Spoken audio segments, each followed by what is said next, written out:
This is not war. This is slaughter. We have two of the premier members of the Hamas caucus. Here's Rashida Tlaib and AOC. And, well, just listen to some of their, I mean, this is just psychotic rhetoric, but these are people whose minds have been muddled by the oppressed-oppressor narrative. Here we go again, sending $17.6 billion U.S. tax dollars with no conditions attached to Netanyahu's extremist government to drop more bombs on innocent Palestinians. The Israeli government has already killed 27,000 people. 11,500 of them were children.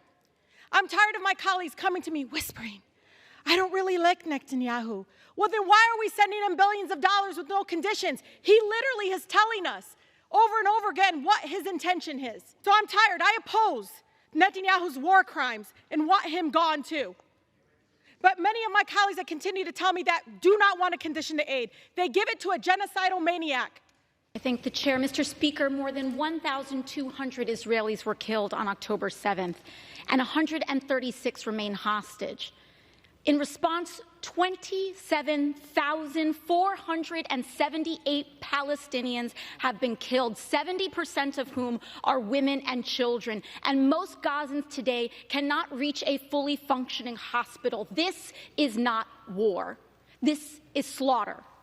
And yet, after all this destruction and devastation, the Netanyahu government is still nowhere close to their stated objective of destroying Hamas.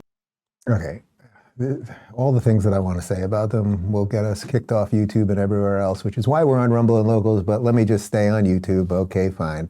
They understand nothing about war. They're lying about genocide. There was a ceasefire on October 6th and everything else. But the way I'm connecting that psychotic, over-the-top rhetoric to everything else I'm talking about is they've decided who the good guys and bad guys are. They also, when I say they understand nothing about war, to be like, well, they killed X amount of your people and look how many people there. In a war, when you want to win, you got to win. You got to win. That's just reality. And don't think that if given the opportunity that Rashida Tlaib and AOC wouldn't be happy to take out all of their enemies. And God forbid they ever get the power to do those things.